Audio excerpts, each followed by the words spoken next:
You're listening to the Options Insider Radio Network, the home of the Options Podcast. For more quality options programs, visit theoptionsinsider.com or search for Options Insider Radio Network in your podcast provider of choice. Listeners can also access all of our programming through our mobile app available in the iTunes and Google Play stores. Select programs are also available via live stream at mixlr.com/options-insider. That's mixlr.com/options-insider. Don't forget to follow along with your favorite programs and submit your own questions for the hosts at twitter.com/options, stocktwits.com/options, facebook.com/theoptionsinsider, or via questions at theoptionsinsider.com.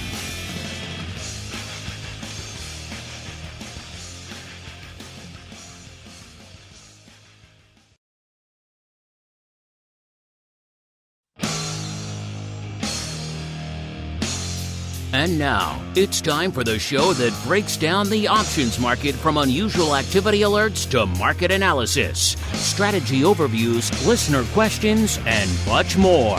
If it involves puts and calls, then our all-star panel will break it down.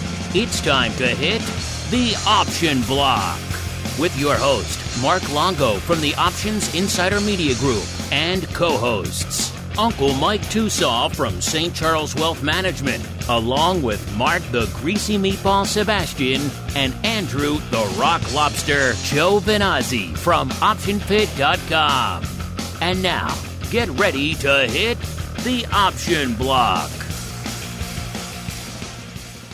All right, everybody. That music means it is Monday.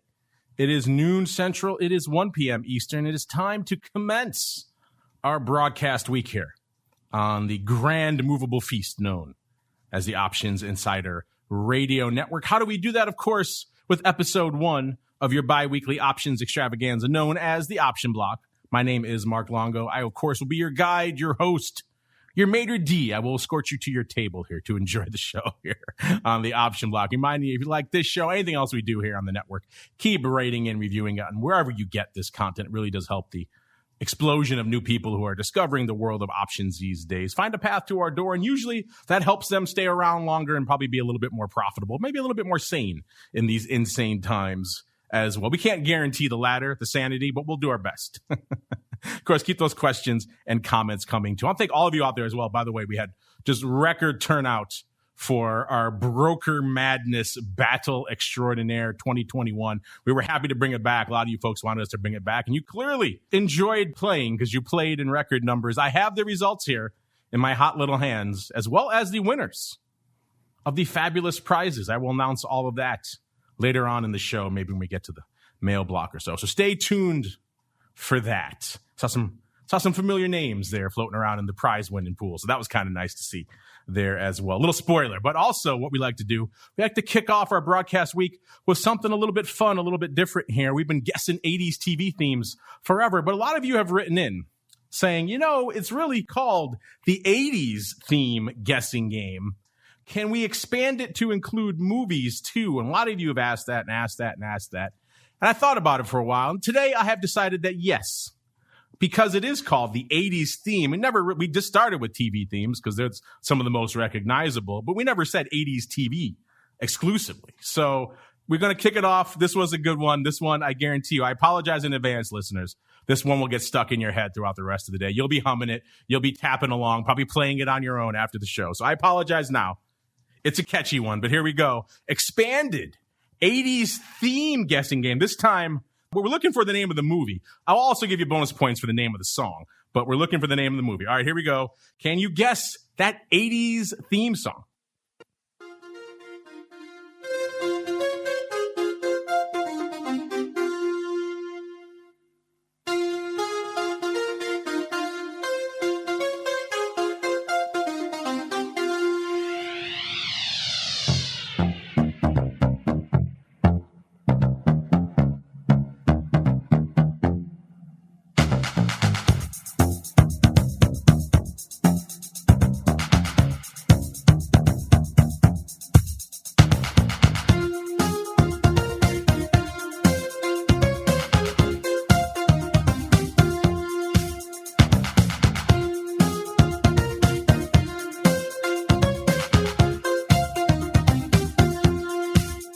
I can let it keep going forever. And I kind of want to because it is quite fun. But I think you get the gist of it. You either know what it is by now or you don't. So let's go around the horn.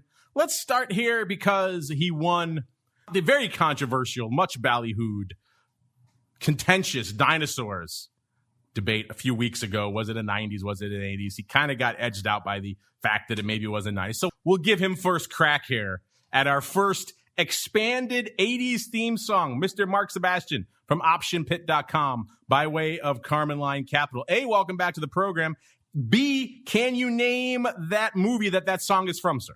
It is Beverly Hills Cop. Yes. And yes. I believe the song is called Axel F. Yes, well done. Wrong. Bonus points, 2 for 2 for the greasiest of meat. That song is infectious. I dare you to not be humming that for the rest of the day. But once that song was sent in, I was like, we have to use that song. It's just too good. Oh, yeah, it's a great song. Absolutely. Right. That's a fun one. Beverly Hills Cop, another distinctly 80s movies. You don't see anything like that anymore. And get alone the instrumental version to go along with it. Well done, sir. A feather in the meatball's cap. Think about the universe now we have to draw from of expanded 80s. It's so many. It boggles the mind. So keep those suggestions coming in. We love hearing from all of you. Thanks to all of you who suggested this and to suggesting expanding the theme, because you're right, it is kind of fun. All right, let's go on out now. I'm sure he's simmering, he's raging because he likes to take umbrage. He's the uncleest of Mikes, Mr. Uncle Mike Tusaw from St. Charles Wealth Management. Uncle Mike, A, welcome back to the program. And B, did you also know that 80s theme song, sir? Thank you for the welcome. Always good to be here. Yes, I did. But I got to be honest with you, I'm kind of concerned about the new expansion of this because my expertise, I'm more of a TV show specialist. So I would have gotten today, but the meatball might be taking my title here. Well, I guess technically he did today, but I'm not an 80s movie aficionado. So I'm just warning all of my 80s movie fan club that, or 80s TV show theme fan club out there that I might not be as good at this. So might have to brush up. I yield to the meatball. He did well. Might have to do some 80s TV or movie watching and binging over the weekends on Netflix there to catch up. There's going to be a mix. We'll have TV shows in there as well. Probably a lot of the remaining 80s themes we haven't done already all say the name of the show in the song. You got Different Strokes. You got Silver Spoon. They all say the name of the show. So we could do a name that medley of shows that name their own show, but so yeah, this is a good way to expand it. We have some other fun stuff cooking. We also have some fun show cooking, so let's get to it. A little bit of the old trading block. It's time to break down the latest topics, trades, and trends in the world of options. It's time for the Trading Block. We have our listener in here saying Axel Foley was a Detroit cop. Well, yes, of course, but that's the whole premise of the movie, right? He goes to Beverly Hills, and thus the fish out of water story unfolds therein, where he comes from the hard Scrabble streets of Detroit, but he goes to the lush Beverly Hills, and hilarity ensues. So, yes, if you haven't seen it, go check it out. An 80s classic. Early, I think that was one of the first big movies, really, for Eddie Murphy. Early in the Eddie Murphy career there. Yeah, early days for Eddie Murphy, but I digress. Also early days for the market here. Seemed like earlier in the session, we had one narrative playing out. Markets kind of leaning in the red out there, not really liking what they were seeing out there on the day. We had markets fighting, struggling to get positive a little bit coming to Showtime. The S&P had just barely was about to tick positive, and now it's giving it back up again. S&P off 0.01%, so effectively unched on the day. The Dow off about 0.25%, NASDAQ off about 0.2%, so slightly red on the day, but S&P still well north of that magical 4,100 level that everyone was kind of watching there. French certainly well north of the 4,000 level there as well. So got 100 odd points to go before we threaten the 4,000 level again. So all of this red not amounting to a whole heck of a lot. Also, we started to see, as you start coming in from the weekend, seeing a little bit of a sell-off. We saw the vol indices, vol products get a little bit frothy. That's starting to go away as well. Coming into Showtime, we had the VIX at about a 1735. That puts it up ever so slightly, about 0.15 from where it was this time last show. But again, give it a few minutes, it'll probably come off even more there. VVIX was at about 104.5. So back over that very important 100 level, not quite back at that frothy pandemic 120 level, but 104.5 puts it up about 6 points from where it was on our last show and back up over 100, at least for the time being. VXX, a product that just wants to go away. We'll get into that more in a little bit about what its plans are to forestall its going away in a little bit. But right now, coming into Showtime is at about a 10.35. That puts it down a nickel from last show. So basically unched from last show. But it had been rallying a little bit as well. Gave all that back today as well. It's up to about 10.5, if not higher, earlier this morning. And Vol Q is at about 21 even coming into Showtime. Puts it down about a quarter of a point. So all the Vol products pretty much unched to slightly down from where we were this time last show. It's kind of in keeping with what we're seeing out there in the broad markets. And since he didn't win or even get a chance to guess the 80s theme, and since he's all worried about the movies making their way in, we'll give Uncle Mike pride of place here. Make him feel a little better. Mr. Uncle Mike, it's not quite an Uncle Mike day on the screen. So what's catching your eye today, sir, in these slightly red markets? Well, I mean, we did have a nice little run on Friday, right before the close, and just with the rally that we had 2 Fridays, or the Friday before it, was fresh in my mind. I thought, oh boy, this is going to be an exciting end, but we didn't quite have that much of a run. But it was still a nice run going into the close on Friday. Earlier in the day, I could have done my never before in the history in the entire stock market line, but I'm not going to do it now because we're technically negative on the day, so I can't do it right now. So with that, I think the market is kind of catching its breath from the rally that we had last weekend. We're well over the 4,100 mark in the SPX. I remember on Thursday that was the main thing that I remember saying that I was going to watch in around the block, and with what we're doing here, this is pretty much, I would say, across the board. I don't know, it's not a broad-based rally or it's not a broad-based sell-off, but I would say it's kind of a pretty close to being a broad-based nothing. That everything in all of the sectors, there's really not a lot of movement. We can see like XLK, for example, it's down 0.19%, and then XLE is down 0.6%, but then we got consumer discretionary is up 0.46%. But everything else, it's really pretty close to unched. So we're really not getting a lot of major things happening as of what's going on right now. So I think overall, it's just kind of the market catching its breath. We do have crude oil up 32 cents on the day. So crude oil itself is up 32 pennies. But that's really not a ton of movement with everything. The other thing that I've been talking about for a while, the market has in general, has been the 10-year note. IEF, what I follow and what I've been trading with that is down 12 pennies on the day, so not a lot of movement in bond land. So I would say that overall what's happening here today is that the market's just kind of catching its breath from last week, and it's not willing to show its hand as of yet.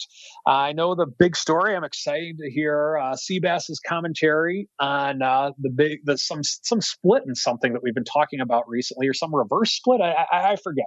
I'm curious to hear his commentary on that, as well as the weekend VIX reaction with the VIX cash itself being up 66 cents on the day. And I don't know if I'm quoting it right or not, but either way, if it irritates Seabass, he's the champ now. So now he gets to take pot shots at it. So anyway, that's what I'm seeing today. It's pretty much a whole lot of nothing in my world.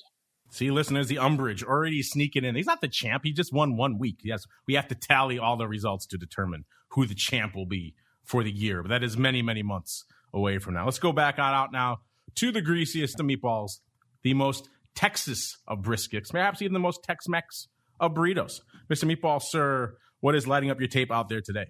Yeah, well, let's start with the fact that Alabama gets fined $2.8 billion and is up $15 on the news. Isn't that the best? Isn't that the best when a $2 billion fine is like a rounding error to you?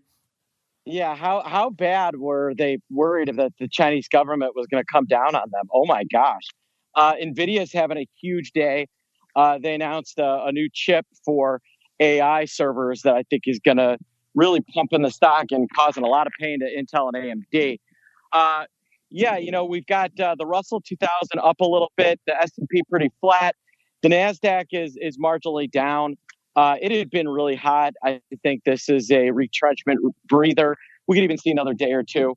Vol weekend adjusted, pretty flat, as Mike said. We're about kind of where you'd expect. VIX futures are starting to dissipate a little bit. We're seeing some pain in good old VXX and UVXY start to form.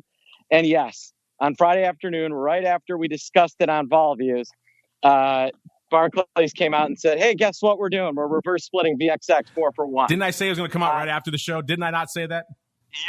You did, and it did. So it came out right after the bell.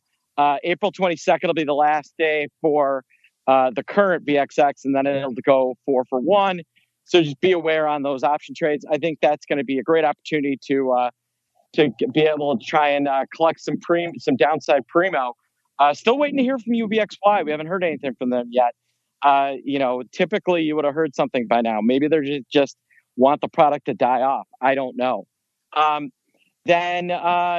We did see on Friday afternoon a lot of vol closes on puts. A lot of the deep, what are now in the money puts in April, started to be shut down. That was interesting. I don't know if you've got what you've got planned for Odd Block, but I did notice a pretty big trade in our favorite Stone Cold go up today that you're going to want to, I'm sure, chit chat about. That may or may not have come up on the Eye of Sauron today. I'm just saying. I believe that is in the Eye of Sauron. But you guys know I never look at show notes, so I just know how Mark thinks. And then we have, I think we could spin here for a little bit, retrench. I do think NASDAQ itself could see itself come down a little bit. We're still seeing some pain in the meme. It's not a good time to be a meme stock. They're facing pain today. But you know who's not facing pain is the financials, which look very strong today, and oil is also very strong. That's where we're seeing some strength, and that is creating today's trading. But yes, to my point, it's not the busiest day. A little slower. Yes, all sorts of interesting stuff abounding out there. Memes getting hit a little bit, and Stone Cold perhaps back on our radar. Appropriately enough, did you watch WrestleMania this weekend? It was a 2-night extravaganza yet again. What'd you think about it, listeners out there, as we get ready to talk about Stone Cold in a little bit? Before we get there, let's look at what's lighting it up out there in the markets today. As you mentioned, not a heck of a lot lighting it up out there. VIX, as of a few minutes ago, was at 186,000 contracts, so not even 200K. The ADV has ticked up ever so slightly since our last show, about 20,000 contracts, up to about 524,000.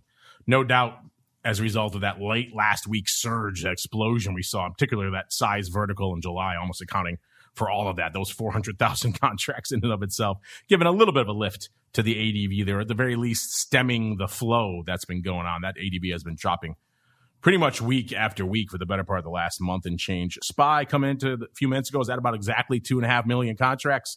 The ADV is about 4.4 million out there. The S closing in on 730,000 contracts. The ADV about 1.2 million. The Qs, 542,000 contracts. ADV about 1.3. And small caps through the lens of IWM, at least, at about 215,000 contracts. The ADV is 608. So small caps, everything kind of doing some paper, but not exactly blowing the doors. You need a respite day every now and then. Every day can't be plus or minus 1.5%, 2% out there. You got to have a little bit of respite to figure out what's going on. Let's see what's going on out there from a single name perspective. Cost about 194,000 contracts to break into the top 10 today. So shy of 200K. Again, not the most active day we've seen ever in the history of time. That gets you all the way to Amazon. Amazon fighting its way back into the top 10 today. Number 9, it's NEO. NEO all the way down at number 9, threatening to get kicked out of the top 10. And you know it's an interesting day when that kind of stuff is happening. What's taking the higher spots? Let's find out. Number 8, the aforementioned NVIDIA, as Mark mentioned, coming out with a server chip competing directly with the Intels and others of the world. Interesting stuff. Let's see what the stock is up to as we speak right now, listeners. Coming into this segment at up about $23 or nearly 4%, $5.99 out there. So a good little pop for NVIDIA. Good also for 229,000 contracts for them. Number 7, Uber. Uber on the move again, 234,000 contracts out there. Good for number 7 on our list. They're up about 3.6% or a little over $2, threatening the 60 handle out there right now in Uber land. I guess they're threatening to get into cannabis delivery. Okay, what a world we have now where cannabis is just the thing being delivered. to people's doors by part-time drivers. So there we go. Number 6, Microsoft. They're making some of the big M&A news out there in the space. They've acquired Nuance for, I think, around $16 billion. That Nuance, of course, they make the speech recognition software a lot of folks have been using out there these days. That's good for a nice little pop in good old Softy today, which, again, is interesting. Usually you don't see the acquiring company getting the lift, but today we are. Microsoft at $257 and change, up about $1.30 or about 0.5%. It's also good for 262,000 contracts. And the number 6 spot on our list. Number 5, AMD, 297,000 contracts there. Number 4, Palantir. Palantir still lighting it up. 423,000 contracts on the tape. Number 3, Tesla. Yes, I said number 3, not number 2. What has the temerity to unseat Tesla? We'll find out in a minute. Tesla, though, back up over 700. A good day for them and turning in at 673,000 contracts for number 3. What is number 2? Well, we just talked about it earlier. It's Baba. Took a huge fine today, a record fine, $2+ billion from the Chinese regulatory authority there. And the stock's up nearly $19. 242 or nearly 8.5%. Again, as Mark said, it kind of just shows what kind of sword of Damocles has been perched over this company for some time. You get the Chinese mad at you and you're a Chinese company. That could mean bad things for the future. And so apparently they're saying this is going to put some of those tensions behind them. And so even though they're paying a record fine, stock's still up pretty significantly on the day. And more importantly, doing 683,000 contracts. I mean, you know what the number 1 spot is, listeners. It's the big dog, Apple. But again, shy of the 1 billion, or 1 billion, that'd be interesting, 1 million level with 962,000 contracts on the tape. So again, an active day in the top half of the list, even though overall not the most explosive of days. We already talked about the VXX reverse split. So everyone who's been asking us about this, mark your calendars out there. It is coming effective on Friday, April 23rd. So wherever it closes out on that Thursday, multiply times 4, and you got your new VXX out there. And that, of course, has all sorts of ramifications and possibilities for those of you who love to play the dark side. In VXX, you got a whole new bunch of dark side. So there you go. Enjoy. We'll talk about that more probably later this week. On vol views, looking at the earnings front, you know, for those of you who are saying I would like a new reset, a new rash of earnings coming across my radar, well, you're in luck because we got exactly that coming for you with the financials kicking us off yet again here this week. On Wednesday, we got JP Morgan Chase, Wells Fargo, Goldman, and of course, just to get Mimi, we'll go a little Bed Bath & Beyond there as well. All of that on Wednesday. Thursday, Bank of America, Rite Aid, Citi, Delta Airlines, and PepsiCo, as well as the former kicker offer of the earnings season, Alcoa. Now they're kind of more of an ulcer. And not a lot of people key around the aluminum sector anymore these days. And they got Morgan Stanley, Ally, and PNC on Friday. Do we have earnings move reports for these names? Yes, we do, listeners. Let's pick off a couple of them really quickly. You can find them for yourselves for free, theoptionsinsider.com. Let's go here to, let's get Mimi. Let's go Bed Bath & Beyond. They were at $28.31 going into this report. They were pricing in $4.27. In the past, they moved $4.10. So slightly more juice. By the way, listeners, do you think this is the season? Is this the season we're going to see that inflection point we've been talking about here for over a year on the network? Are we finally going to see some names outperforming from an earnings volatility perspective, or is it going to be another kind of season where they kind of annihilate the vol after every announcement? What do you guys think? Maybe we need to have a poll on this, because this is the question that has dogged us for over a year, and so far the answer has been no. But maybe this is the one. What do you guys think? Let us know in the chat. Hit us up after the fact if you're listening after the fact with your thoughts. Again, maybe this might be a good question for a poll for this week.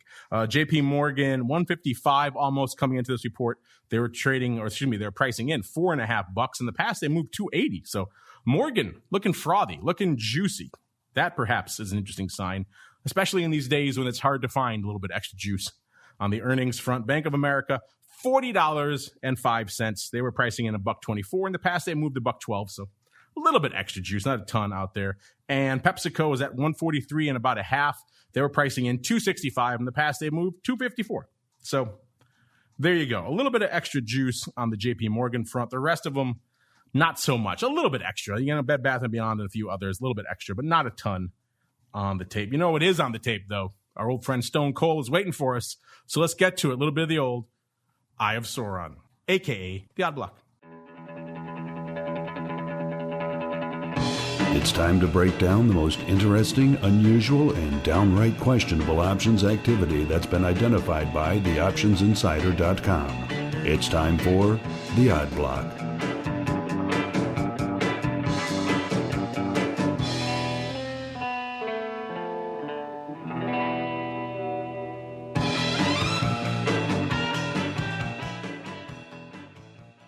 All right, everybody, let's do it.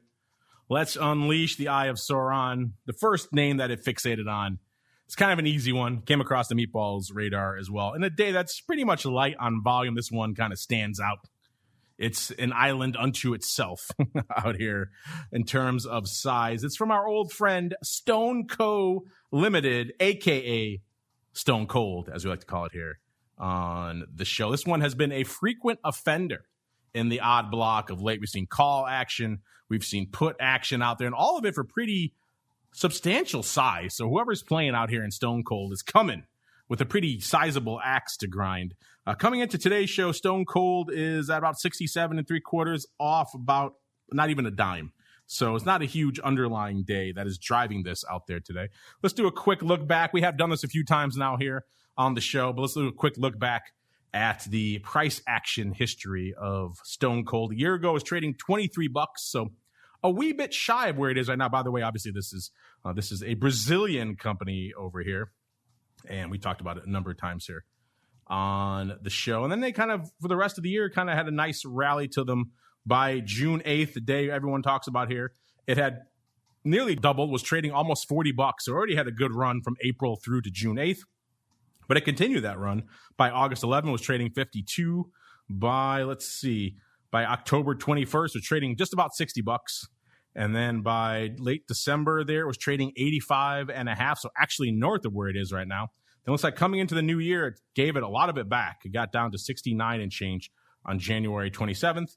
And then it turned right back around and rallied hard all the way up to nearly $95.12 in mid-February there. Then once again kind of came off the cliff again, got down to 69 again and change in early March 8th, actually about a month ago. So yeah, this thing's had a tumultuous last couple of months with some high highs and some low lows. Then it has continued to sell off since then, right down to where it actually got as low as about 61.25. Actually, take that back. It broke the 60 handle, got down to 59 and change in late March, and then it has since been rebounding a little bit to where we are at now, 67.74. So this is a pretty volatile name, and I guess that's why it's been popping up on our Eye of Sauron a lot of late. Let's see what our Eye of Sauron found today. We're going back out to the puts, listeners. In particular, it was the May double, aka the 55 puts, going up for 85 cents, 35,611 times. So pretty sizable.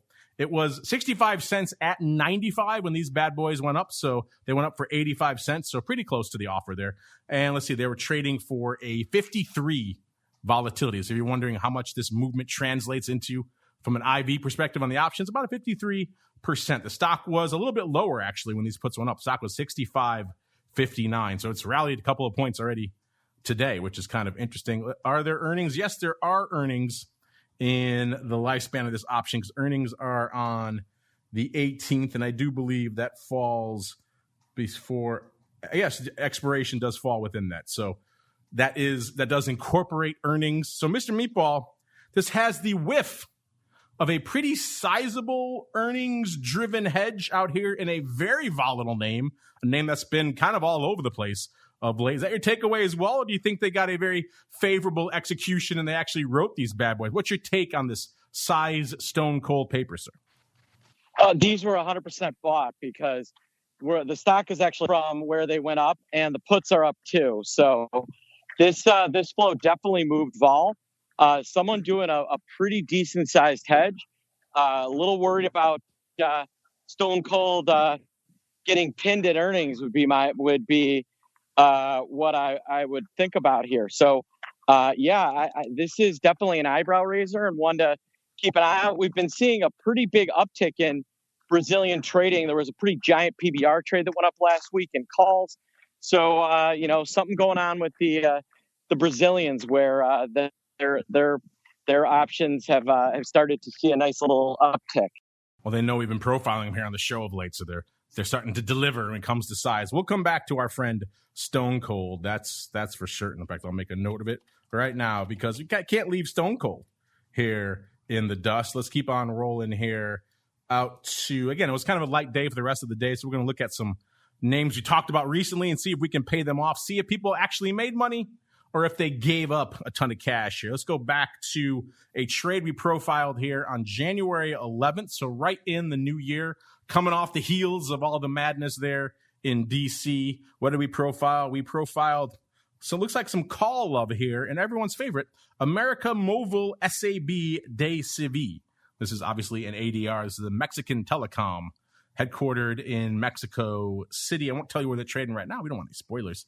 Instead, we profiled at the time the Feb 16 calls going up for 24 cents, pretty much lifting the offer 5,000 times to start. As the day went on, a total of 16,000 traded on the day. So a pretty meaty trade there. There were earnings, and they were within the lifespan of this option. They were on February 9th. So it seems like it was a little bit of earnings optimism. Was it warranted? Well, let's find out. The stock closed, let's see, these were the 16 calls. The stock, by the way, when this trade went up, the stock was $14.72. So the 16 strike was not that far from contention there. And on expiration, looks like it might have been a little bit of a bridge too far. The stock closed at $13.30. Guess what happened to these calls, listeners? Yep, all 16,000 of them were still open on expirations. This guy took a little bit of a flyer there, hoping that earnings would bump him past the 16 strike, never really got there. And instead, he gave up about $120,000 on the 5,000 lot that we profiled. If you add up all the volume on the day, nearly $400K, about $384,000. So not that cheap of a flyer when you add it all up. Mr. Meatball, is that your takeaway as well? Someone was swinging, I wouldn't say for the fences, but for a nice double to triple around earnings, and instead he ended up eating his own bat, sir. Yeah, unless they had some sort of stock short position that these were hedging, this was definitely not a nice winner for them. Bit of a loser, but that's what happens. These little flyers, they fail a lot, and you would think that this is a kind of a shotgun strategy where he or she is doing this across a lot of different names and winning some and losing some, but finding some edge. But you never know; it could be just somebody that really liked the name. But yeah, this was not the home run they were looking for. Yeah, this guy had the bad fortune to really kind of come in at almost the high of the stock. Actually, it pretty much was the high of the stock during the lifespan of these options. The stock was right around $15 when he put it on, and it never really looked back, and it took a drubbing. Not even into earnings. End of January, it sold off from about 15 down to 13.21 or so. So he never really had a shot. These things were pretty much against him from the outset. So it's one of those ones, listeners, where just never really had a chance to make it happen. Let's see if our final name had a little bit better luck. We're going back to January 7th, so a similar time frame. Some of our first odd block contenders here for the mad year that is 2021. Let's see if we can close the book on some of these at least. This is U.S. Bank Corp, ticker symbol USB. So not talking about jump drives you plug into your computer. That would be fun too. No, it's U.S. Bank Corp.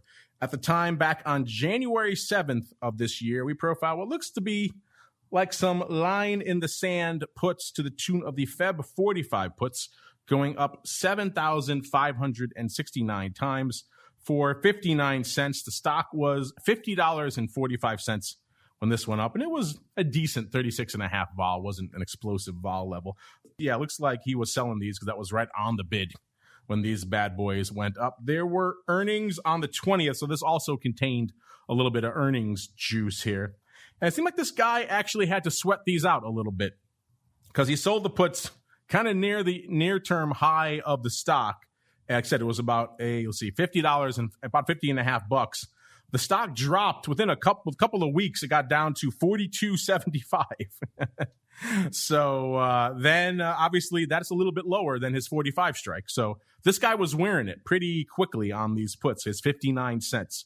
But it looks like he kind of buckled down. You got to sweat a little bit sometimes when you're a premium seller.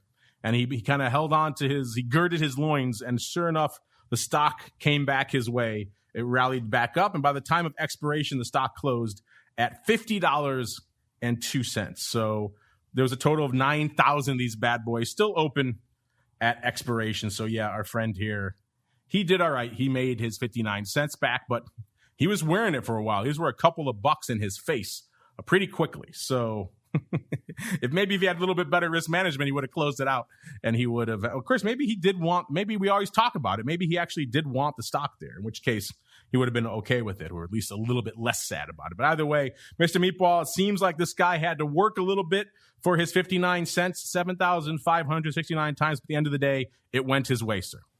Yeah, it feels like he, the way that these were traded and kind of ignored, my guess is that, yeah, maybe he did want to just own the stock at those levels.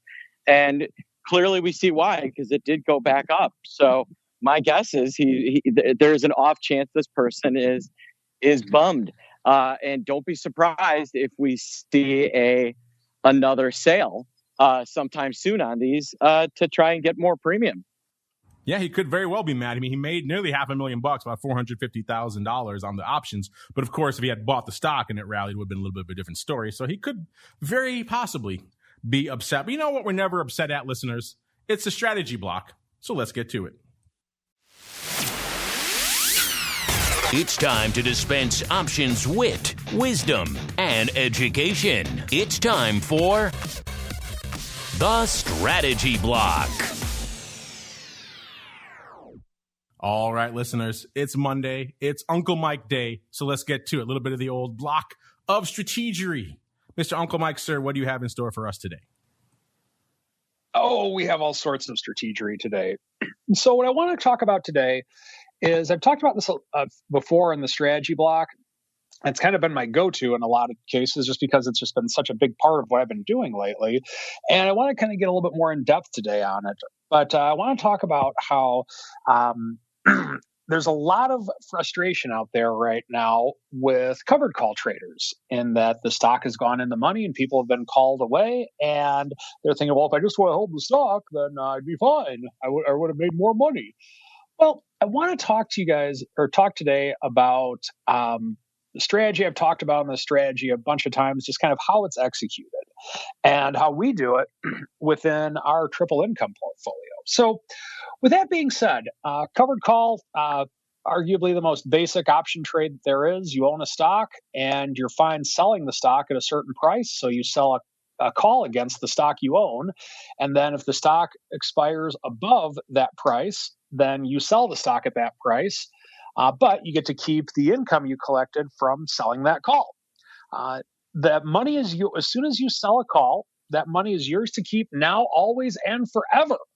However, you have the obligation to sell the stock at that price with which you sold the short strike price until expiration of that.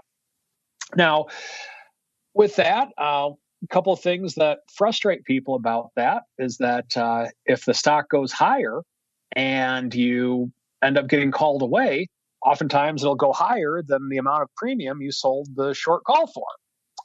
But I want to expand on this a little bit today. First off, with the covered call itself, I worked with a futures broker many years ago. His name was Rich. And he explained how whenever you're talking with a client, if you have a covered call going, there's no way that you can lose in the conversation. Let's say that in his case, the futures contract, but I'll just say stock because that's what a lot more of our audience trades. If the stock stays the same, hey, Mr. Client, we are doing great because of the fact that we have this time premium working in our favor. This covered call is the greatest thing ever. Now, let's say that the stock goes down. Hey, you know what? The stock went down, but thank God we sold this covered call because we're making some money on the call. At least we got something going in our favor. Okay.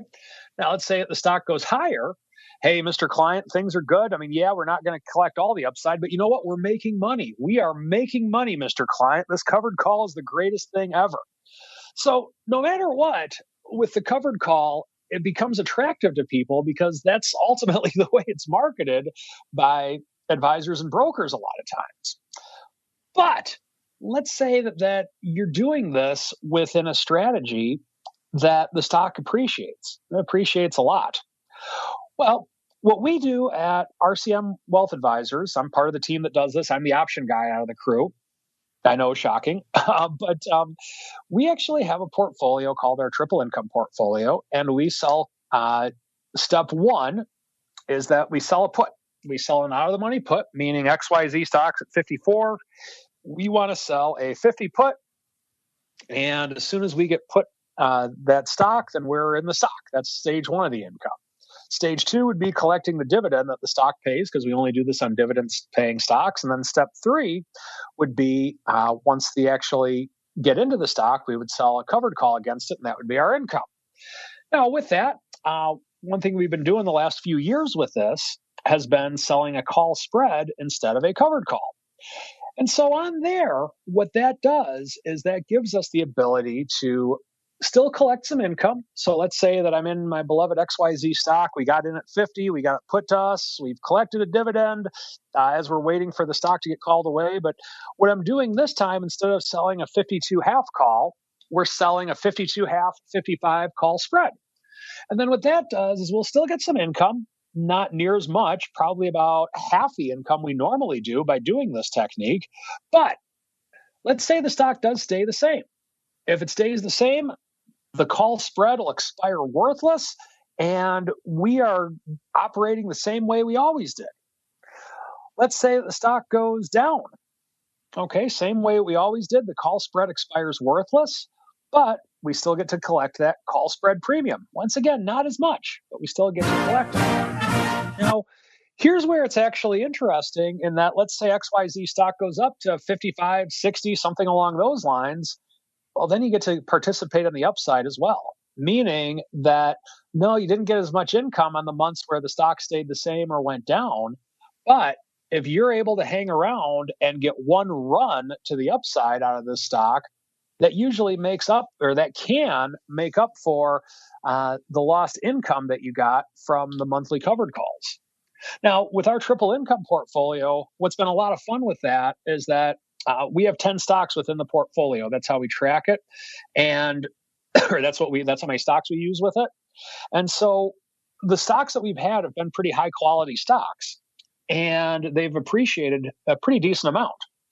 And what's been beneficial to us with that portfolio is, are we still looking to get income? Yes, absolutely.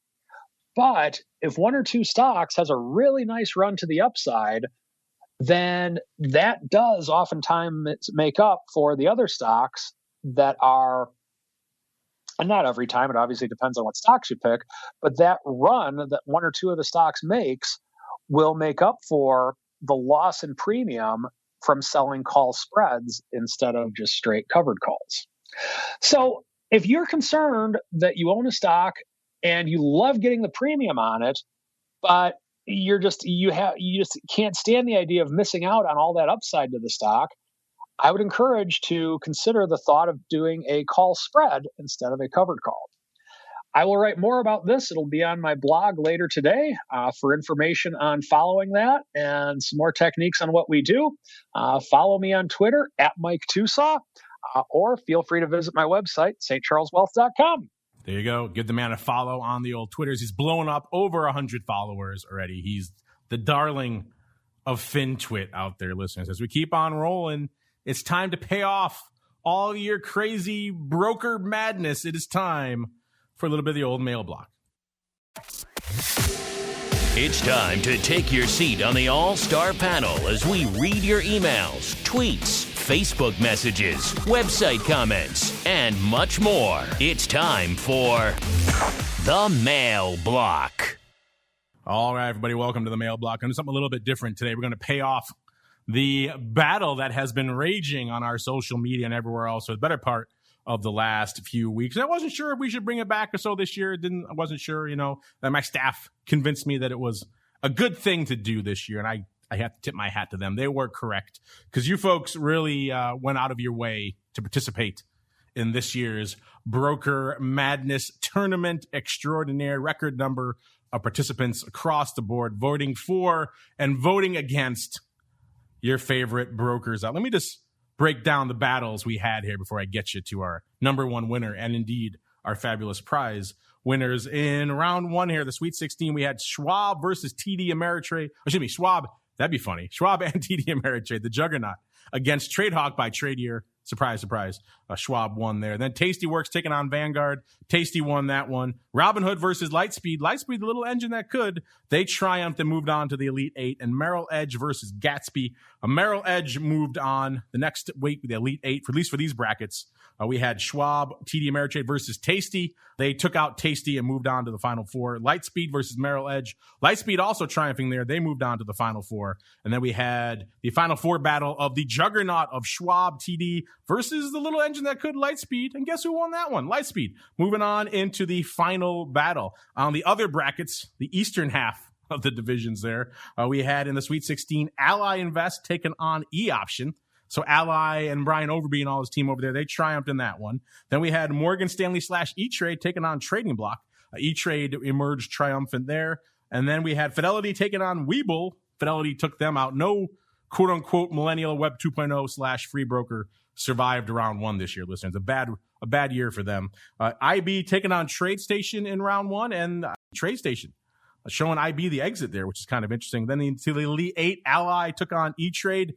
E-Trade advanced there into the Final Four. Fidelity taking on TradeStation. TradeStation advancing again. So our Final Four showdown on the Eastern brackets was E-Trade / Morgan Stanley taking on TradeStation. Also kind of a little bit of an upstart there. And E-Trade triumphed. Moving on to our final battle. The little engine that could, listeners. Lightspeed taking on a comparative juggernaut in E-Trade / Morgan Stanley, a much bigger behemoth than the fairly outside of the option space, fairly little known Lightspeed, even though maybe I shouldn't say that anymore, because Lightspeed did pretty well in our final championship. Let's just say they wiped the floor with E-Trade. A lot of you folks, whether you're Lightspeed users or not, came in at the end of the day to vote for the little engine that could, Lightspeed, because they are our 2021 Broker Madness. They won it years ago when we first started this. And I was kind of wondering, maybe it was a fluke, it was a lark, it was early on. People didn't really understand the contest, weren't really voting in it yet because it was brand new.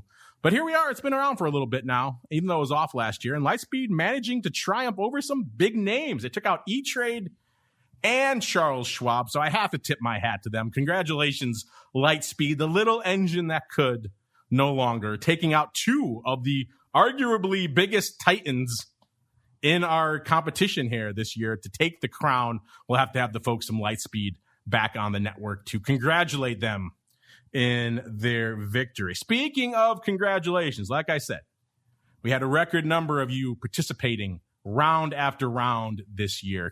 We'll get some of your feedback first, then we'll get to the fabulous prize winners. We asked you guys another question for this final championship round.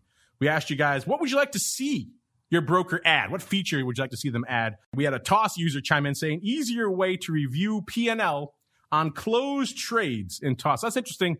Going back to your portfolio, maybe seeing some trades that are expired or just have closed out and seeing how they perform. So maybe some of their back history tools not up to snuff there on Toss. An IB user saying he'd like a new platform.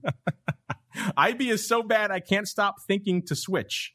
Oh, well, there you go. Maybe that's why IB didn't make it past the first round in our tournament this year. Lightspeed user saying he wants 10-second charts. That's very minute, but okay. Another Lightspeed user saying he wants ice cream.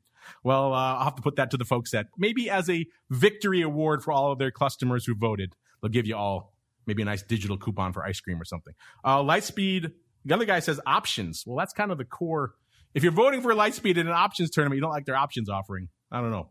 Maybe something's wrong there. Someone else, I don't know which broker this is. They didn't give their broker, but they said they want a real application for the Mac. They don't like what offering they have. Okay, I can see that. Mac's not usually the first platform for a lot of users out there. Another Lightspeed user says he wants mobile real-time gain or loss widgets. Okay. And another guy says he wants more web mobile. Another vote for mobile here. So some folks wanting more on the Lightspeed front when it comes to mobile. Let's going back to some of your favorite features of your broker again. New people chiming in. We got a TD Ameritrade user saying he likes the excellent education over there at TD. An IB user says he likes the uptime. The platform usually is pretty robust. That's one thing you have to give them over there at IB, even if you don't like the other stuff that other listeners didn't like.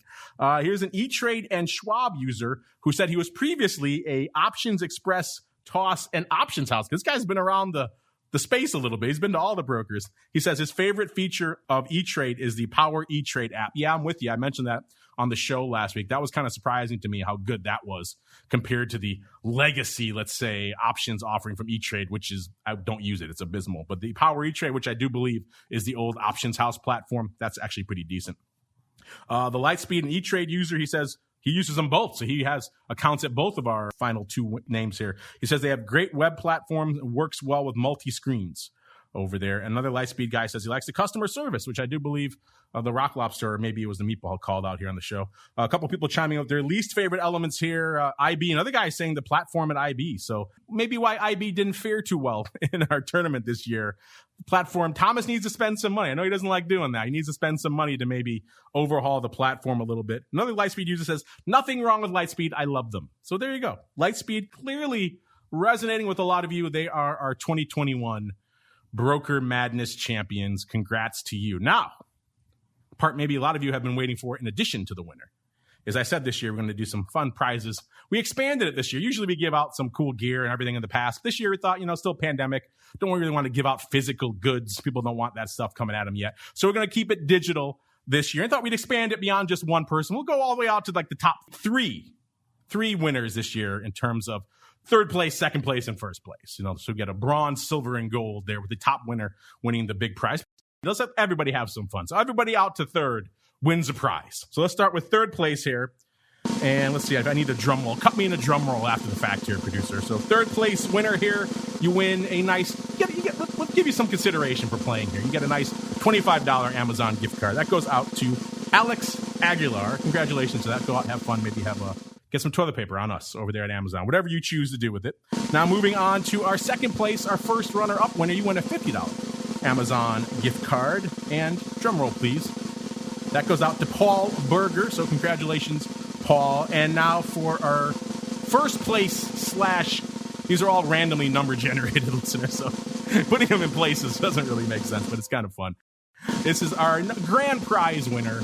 You win $100 over there on Amazon over there. And I was happy when this name came up in the random jump generator and our producers handed it to me. I was very pleased to see Tony Weber, one of our regulars from the chat, one of our regular question askers and listeners. You actually win the grand prize this year. You get a $100 Amazon gift card coming at you. So stay tuned for that. All of you, keep an eye glued to your emails. You should be seeing links for those coming soon. So spend it all, enjoy it, hoard your TP, whatever you want to do with it.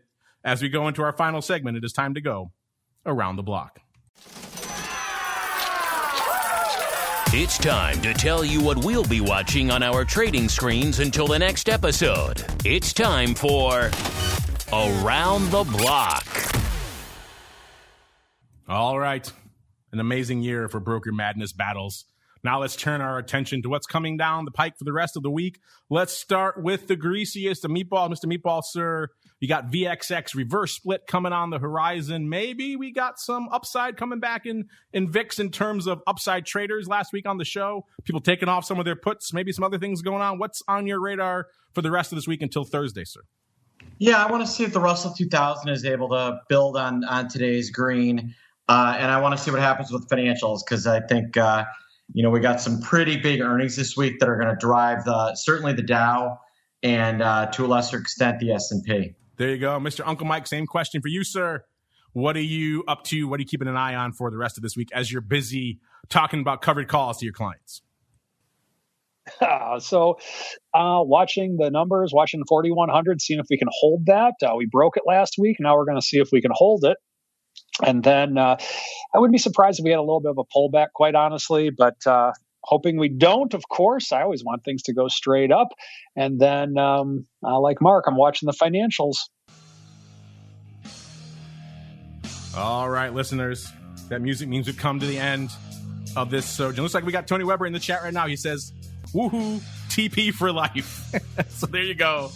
Put the money to good use there. You can't go wrong hoarding TP if that's what you want to do with the money. Either way, you earned it. You voted in our Broker Madness. Thanks to everyone out there who played this time. It really was great to see all of you getting in there, taking advantage, not just of voting and trying to win prizes, but also getting out there and sharing your thoughts on all the different platforms that you use, you like, what you don't like. There's great feedback. We've already been sharing it with folks hither and yon on the network and beyond some of the other brokers out there say, hey, you need to fix this, you need to fix that. So maybe some of your feedback will turn into better platforms for everyone out there. So you're helping yourselves as you also register to win TP for life in the case of that's we should have advertised it. Win TP for life. That's maybe next year's tournament. As you guys also want a crypto tournament next year, you want an FCM tournament. We'll see what we do to augment the madness, but it'll be fun. But of course, that music means we've come to the end of this fun. But if you want more fun in your ear holes, stay tuned. We'll post something live here in the chat, give you something to enjoy. We'll be back in exactly an hour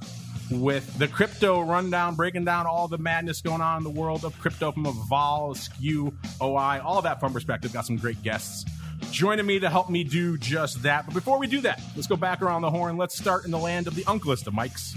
Mr. Uncle Mike, sir, if folks are intrigued, they want to join your 100-plus legion on Twitter, where should they go? What should they do?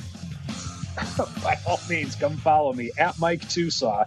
And if you are looking for a financial advisor who works frequently in the option product and does financial planning as well, feel free to reach out to me. stcharleswealth.com is my website, and I'll be happy to get in touch with you. There you go. And join the illustrious 103 on the old Twitters at Mike Tusaw, Tosaw. He's the fastest growing thing on Twitter, at least since last Tuesday. So check him out at Mike Tusaw. Mr. Meatball, if folks are intrigued, they want to learn more about the land of the pit, where should they go? What should they do? Go to optionpit.com. I got a webinar on Wednesday. You need to be on my email list to check it out. I do free content every day. Optionpit.com. Give us your email. You'll be happy. Optionpit.com. Give them your email. Maybe you too can win TP for life. Check it out. Optionpit.com is the place to go. On behalf of the Greasiest of Meatballs and the Uncles and Mikes, don't forget our friends over there at Demand Derivatives. Their crowdfunding platform coming to a close at the end of this month, I do believe. So if you haven't gotten a piece of the action over there, and the newest vol exchange going to be coming on the scene sometime soon, then kick the tires and light the fires. Demand Derivatives, 2Ds.com is the place to go. Click on the crowdfunding portal. Costs you like $105, $115 to get a piece of the action, and you get a chance to see what's going on in the world of vol. They also have great discounts for trading when it does go online if you buy a piece of it. So a lot of interesting stuff. DemandDerivatives.com is the place to go. We got to get on out of here, but we're back again in exactly an hour, and then back again throughout the rest of the week with Education Wednesday, all the other good stuff that we may have going on. I'm not sure if there's going to be an interview Tuesday tomorrow. I have to go for my second dose of coronavirus-related health that may interfere with our schedule a little bit tomorrow. So I'm not sure if there's going to be an interview Tuesday tomorrow or not, but definitely Education Wednesday. And we're back again on Thursday, another episode of The Option Block.